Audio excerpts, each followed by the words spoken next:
പട്ടിണി കിടന്നാൽ നമുക്ക് അസൂയാലുക്കൾ ഉണ്ടാവൂല. അസൂയ ഉണ്ടാകുന്നതെപ്പോഴാണ്? കുടുംബക്കാരിൽ നിന്ന് അസൂയ ഉണ്ടാകുന്നതെപ്പോഴാണ്?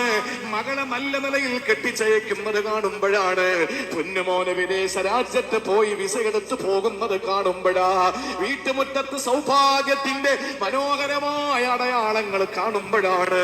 വീട് പെയിന്റ് അടിക്കുമ്പോഴാണ്, ഒരു കാർ എടുക്കുമ്പോഴാണ്, ഒരു ടൂ വീലർ എടുക്കുമ്പോഴാണ്, നല്ല വസ്ത്രം ധരിച്ച് നടക്കുമ്പോഴാണ്, നല്ല സന്തോഷമുള്ള മുഖത്തോടെ മുഖദാവിലായി ആളുകളുടെ മുമ്പിൽ മുഖദാവ് കാട്ടുമ്പോഴാണ്. ആ സമയത്ത് സഹോദരങ്ങൾക്ക് അസൂയ മൂക്കുകയാ. കാരണം എന്തെന്നറിയോ? ഇല്ല അൽഖല്ലാഹു ബൈനഹുൽ അദാവത വൽ ബഗ്ളാ.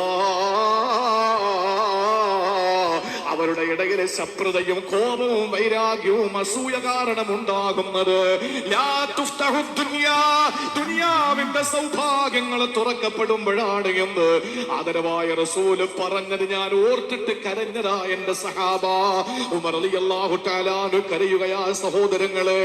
അതുകൊണ്ട് അസൂയ എന്ന് പറയുന്ന ഭീകരമായ രൗദ്രഭാവത്തോടുകൂടി വരുന്ന, താണ്ഡവമാടി വരുന്ന ഏറ്റവും വലിയ ശത്രുവുണ്ടല്ലോ, അത് നമ്മൾക്ക് അല്ലാഹു തന്ന നിഅമത്തുകളുടെ ശത്രുക്കളാ. അതാരാണ് എന്നാ മഹാന്മാര് പറഞ്ഞത്? അള്ളാഹുവിന്റെ പ്രിയപ്പെട്ട ദീനിന്റെ കാവൽ ഭടന്മാരായ സലഫു സാലിഹീങ്ങൾ പറഞ്ഞത്. ഒന്നുമില്ലാതെ വീട്ടിൽ